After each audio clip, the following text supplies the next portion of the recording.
Welcome to the Mile High Church podcast. Spiritual classes are an important tradition here at Mile High, and if you are interested, we encourage you to learn more at milehighchurch.org. I welcome you this morning to our 2021 adventure in faith, 5 Gates to Living Now. And we often measure historical events based upon our ability to remember what we were doing just as they happened. JFK being shot, MLK, RFK, planes hitting the Twin Towers and the Pentagon on 9/11. And yet it's been a little different with this pandemic these last 18 months because there's so many bizarre moments to remember, right? And for me, I go to March 11th, 2020. That was the night that the NBA suspended its season in the middle of a game. And it was also the night that America's dad, Tom Hanks, got diagnosed with COVID, which caused us all to go, oh my God, if it could happen to Dad, it could happen to me. And so it really kind of began. I'll always remember that next day sitting in Dr. Michelle's office with Tom Litz, our music director, and Jennifer Burnett, our artistic director, and having to make that god-awful call, we can't have people in the sanctuary this Sunday. Isn't that terrible? And we had to reinvent the service, not only so that it could better express online, but so that we could speak to what was going on. We even received a great video from Martin Kerr, some of you may remember, that spoke to the pandemic, and was so grateful to have that. And I remember thinking to myself, oh God, I just hope this only lasts a couple weeks. Right? And that's so much been the story in this pandemic. It's like The Godfather 3. Just when you think you're out, they pull you back in. And for me, there's another significant moment during the pandemic, but it's something that's individual for each one of us. For some of us, it may have been a gradual realization. And it was the realization that there would be no getting back to normal. That life and the world had changed. And when we got back to whatever the new normal would be, education would be different, shopping would be different, work would be different. And what I hope for each of us, no matter how tragic or isolating or lonely or infuriating the pandemic has been for you, I hope there was also a moment of a little bit of excitement, a little bit of anticipation that said, I'm leaving normal behind and I have the opportunity to co-create a new normal today. In this crisis, there is an opportunity to reprioritize my life, to sink more deeply into who I am and why I'm here, to make significant conscious changes. And that's what this Adventures in Faith this year is all about. It's about leaving normal behind, ceasing waiting for the new normal to be described and handed to us, and saying, I will and I am co-creating with a power greater than I am a new life and a new way of being today. And that's what these 5 gates are all about. They speak to exterior aspects of our lives, but they're really interior aspects. Resonance, relationship, relevance, realness, and rebirth. And I want to let you know just a few ways that you can participate in this year's adventure in faith. It's all about going deeper than the talks. You can go online to milehighchurch.org, and there's an AIF landing page. And the most important thing you can do is you can join a free small group, just 10 people or so. They're on campus here. You could actually, if you're here in the room, go to see Reverend Chris in the lobby, and she'll send you right to a group that starts at 11:30. But they're online as well for those watching at home or watching here, and they're all throughout the week. You just pick your date and time, and you just show up. If you can't make it this week, come next week. Also on that site, there are all the materials for the small groups that if you like to roll solo, you can do it yourself and read through the material. There's our daily pearls that you can sign up. And keep looking on the services page and on that page. And every week, there'll be new opportunities for us to go deeper than just with the talks from Michelle and I. And I want to thank our committee, and I want to thank all of the practitioners who agreed to lead these small groups. Will you raise your hand if you're here? Thank you, or a committee member. Yeah, you're around here. Great. Let's hear it for them.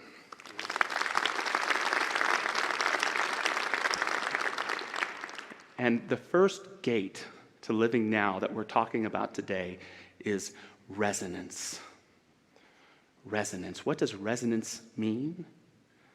For me, it's when your inner life is in divine appointment with what's going on around you. It's when your inner life and your outer, exterior life match up and when they're in sync. I love how the great theologian Howard Thurman put it. He said, life moves at a deeper level than the objective and the data of our senses. We are most alive when we are brought face to face with the response of the deepest thing in us to the deepest thing in life. Can you think about those times for you when the deepest part of you connected with the deepest part of life around you? That's resonance. And yet, like any sense of the soul, if we don't use it, it becomes dormant. And too many of us, especially in these pandemic times, have lost that sense of resonance because we feel that we're living in a world that's bonkers, right? And it doesn't resonate, and it causes us to withdraw, but we have to remind ourselves that we still live in God's world, that we still live in a sacred space, and that resonance is this aspect of inner life. You know, we forget sometimes that there's a difference between having dinner and experiencing dinner. There's a difference between saying that you love your spouse and that experience of loving your spouse.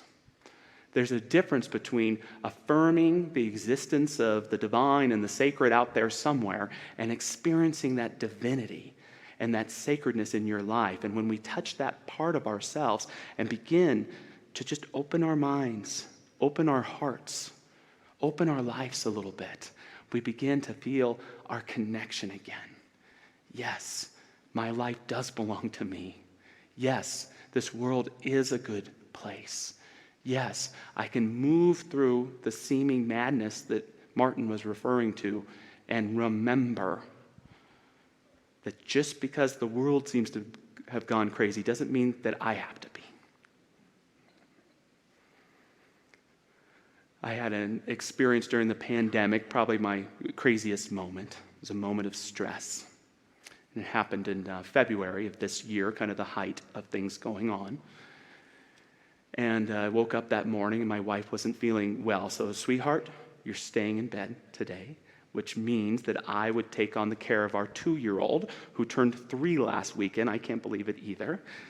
It means that I would be in charge of our son and getting him up for whatever they were calling school that week.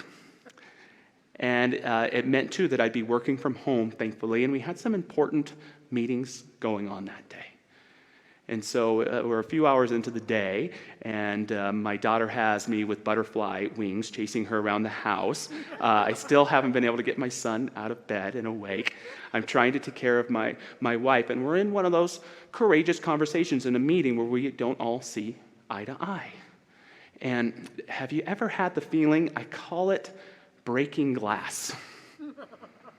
It's that feeling, can't think of a better term for it, where it feels like everything at any moment could just break. Have you ever had that feeling before? And I'm arguing with butterfly wings on, dancing around the house, and there's a Spotify app on the TV, and we're playing a mix I'd made my wife. And this song comes on by Tom Petty. It's called You and Me. Take a look at what I got. I can't promise you a lot, but you and me and the road ahead. And my daughter standing very still, and she's holding out her hands. And I can see it in her eyes, and maybe this sounds weird, but have you ever had that with a kid where you realize you're not just looking at the child, but their whole soul is there? Just the wholeness of her being is right there, and it wakes up the wholeness of my being in that very moment. Wherever that wind might blow, wherever that river rolls, you know I'll be there with you. Just you and me, and the road ahead. And she holds out her hands, and we start to dance, just a slow dance. And I get my first slow daughter-daddy dance. And I began to weep. I almost want to weep right now. Not because of just that beautiful moment, but there was a realization of God's grace in that moment that I hadn't earned that. I had not earned that moment of grace because I was so caught up in the craziness of the day.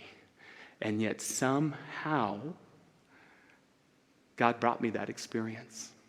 God gave me that gift to remind me, as crazy as the world may seem, I don't have to be.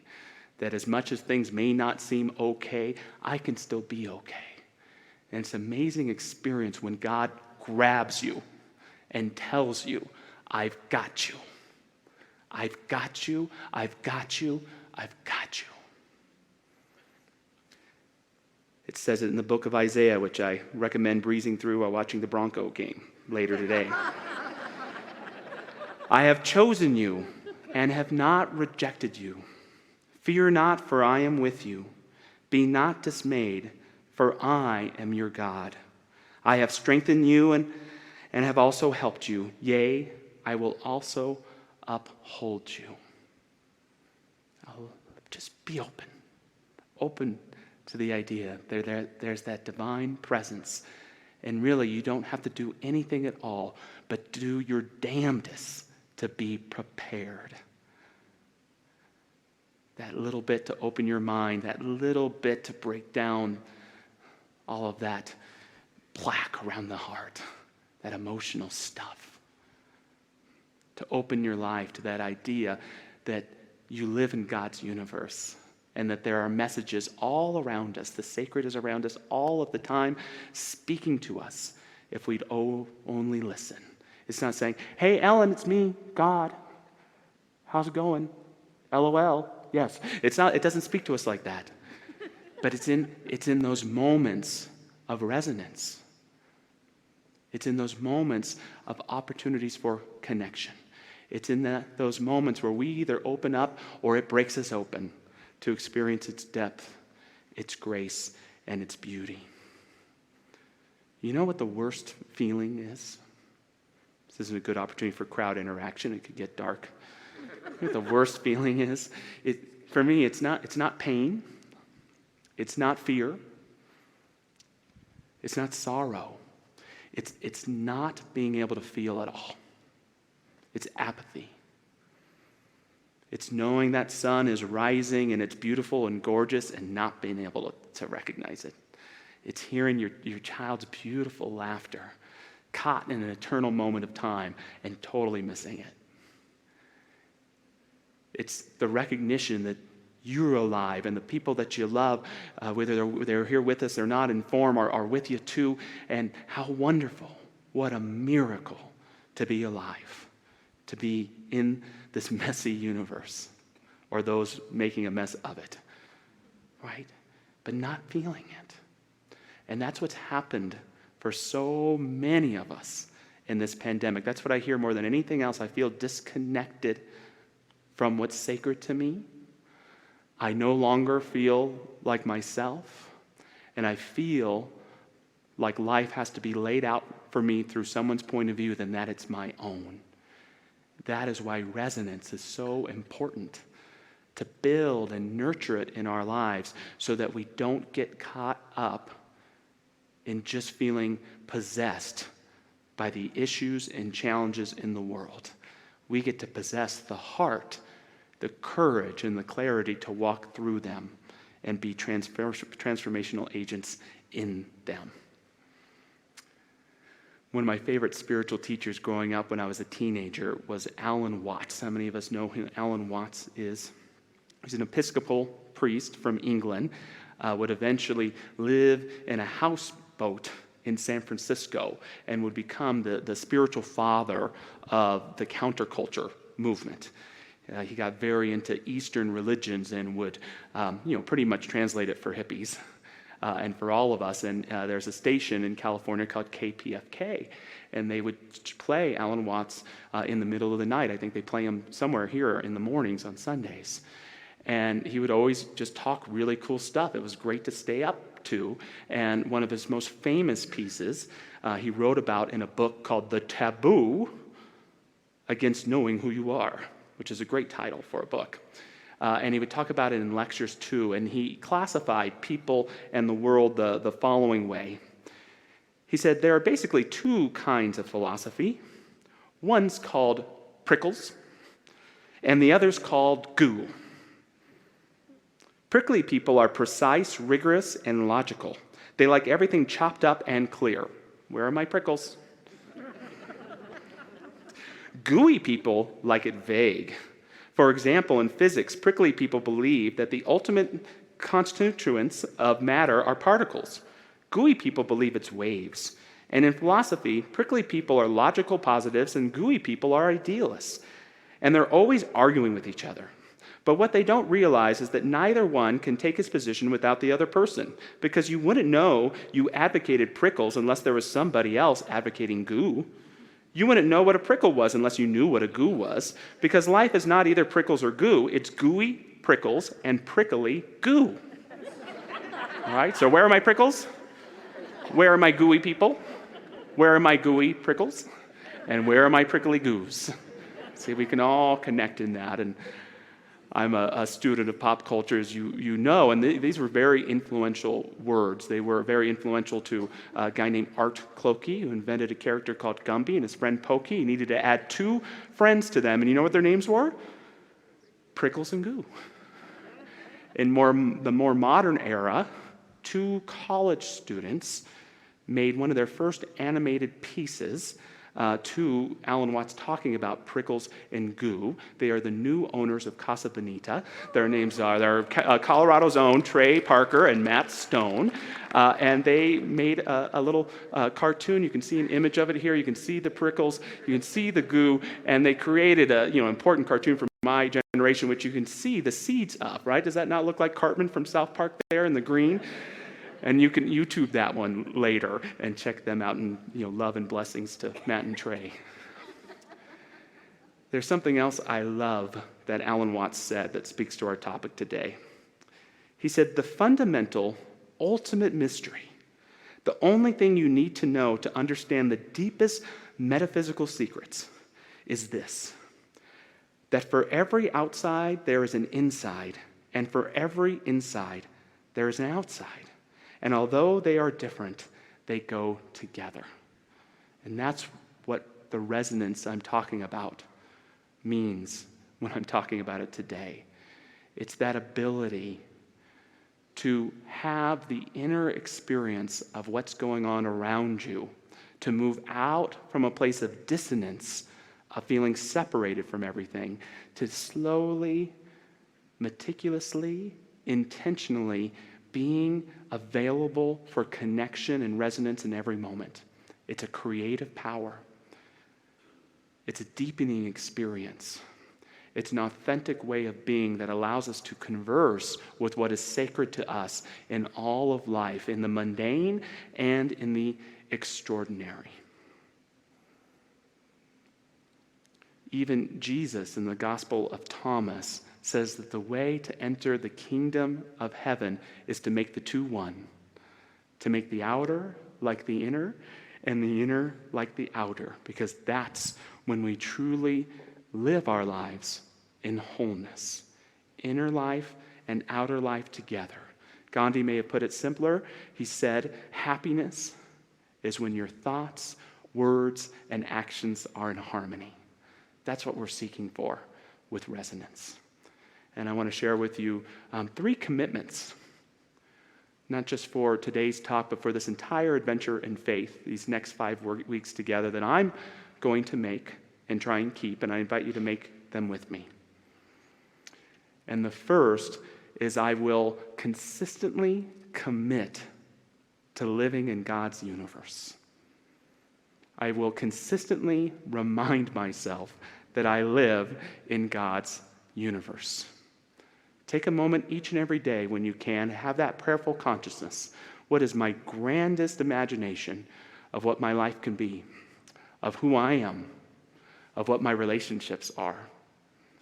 Then pause and just open up. It may sound a little weird, and ask yourself, what is God's grandest imagination of what life is, of what my relationships mean, of who I am? Richard Bach said something similar. He said, imagine the universe as amazing and wonderful as you can, and remember, something has imagined it greater than even you can. And let's start downloading that. Let's start opening up to receive that resonance with the divine. The second commitment is I will cease tearing down and seek to only lift up. I'm going to stop tearing people down, and I'm going to start lifting up. The only thing I'm sicker of than people being mean is being mean myself. You know, they say if you don't have anything nice to say, don't say anything at all, but it doesn't mean I'm not thinking it. Right? And there is that discord, there is that anger about the miscommunication going on and the frustration with not being able to get it together better in some areas of society, even in my own life. But you know, I'm going to acknowledge it, and I'm going to be a presence that's seeking to lift people up, and I'm going to stop tearing down. You know, in some of our small groups or in the material you may download today, you'll see a handout, and it talks about what leads to dissonance and what leads to resonance. So I know that when I'm in victimhood or in blame, I'm in dissonance.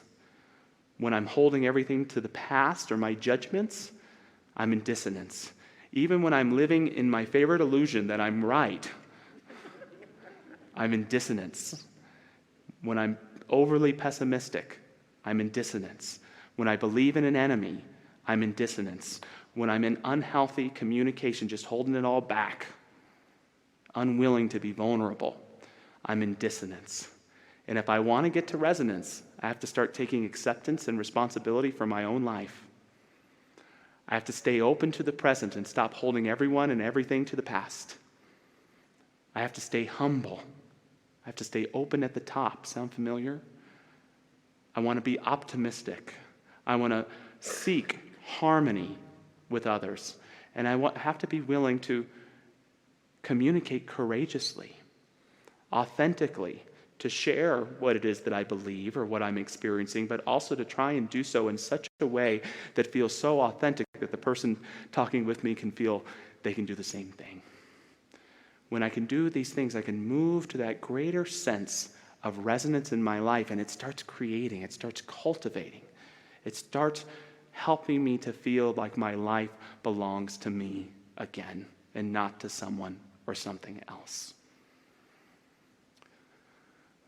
Lastly, I will leave normal behind and start doing the work to co-create my new normal with the divine. I will courageously and consciously leave normal behind and consciously co-create a new normal with the divine. So that's the heart of our teaching. That prayer, power greater than you are, you can use it. That grace deep in your heart that reveals itself from time to time, it's the truth of who you are, and we can use it together. And just as a way of closing today, I want to bring in some wisdom from a great teacher. You may have heard of him. His name is Roger Teal. Spoke the last 2 Sundays. That's my analogy for Roger, is that he's like John Elway coming back to throw games for the Denver Broncos. So it's humbling for the other quarterbacks, but it's great for our spiritual community. And Roger's known as the king of acronyms. But what I admire most about Roger as a spiritual teacher is he has this ability to articulate incredible, heart-inspiring questions. He connects deep within, and he comes out with these questions that really open me up to think of the divine and possibilities in a greater way. And so I'm going to share 3 with you today from his book, This Life is Joy. And if you'd like, you can close your eyes or just be present or pull out something to write with and on. And his first question is, what in my experience no longer represents the truth of my spiritual nature or the mandates of my heart? What in my experience no longer represents the truth of my spiritual nature or the mandates of my heart?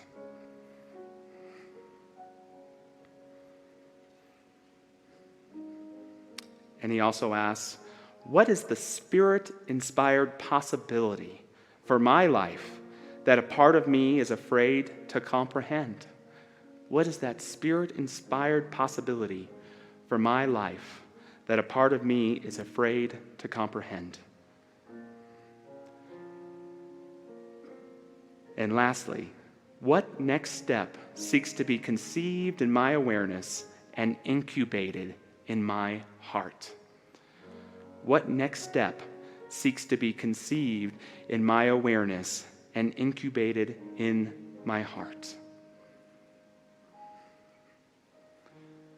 And what a wonderful segue into prayer, planting the seeds of divine ideas into the rich soil of the heart.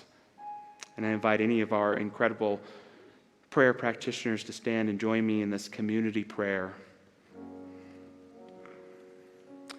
as we create a space of listening to the divine, of asking ourselves, what incubates in my heart this day that even when I move my attention away from it, I know is growing and expanding and thriving like that smallest mustard seed of faith, that when we nurture it, grows like wildfire in our lives. And so in this soil of the heart today, may we each plant a seed of resonance that flowers into greater sense of connection, a more profound way of feeling and being ourselves, and experiencing the richness of the miracle of life in as many moments as we can. And may we also plant a seed of relationship, of remembering the depths of our connections, getting rid of any surface fear or discord or disconnect, to remember the very fruit of learning what divine life means in our relationships with those we love and who love us. May we also plant a seed of relevance, committing to not turn away our head from any problem or challenge in the world, but to look it right in the eye with the power within us, knowing it can overcome any perceived obstacle. And may we plant a seed of realness, realizing that simply by being wholly authentic, we express the beautiful, precious children of God that we are. And lastly, a seed of rebirth, to let go of that which can contain the qualities of the life we seek no longer, to allow new forms to be built, new ways of understanding, new ways of healing to be realized and embodied right here in this most sacred moment there is, this right here, this right now. May we walk through the gate. May we open the gates and allow that Spirit into our own heart and our own life so that it and we and all of us may thrive. And so it is. Amen. Thanks for listening to the Mile High Church podcast. This podcast is made possible by the generous contributions from listeners like you. To make a donation, please visit milehighchurch.org.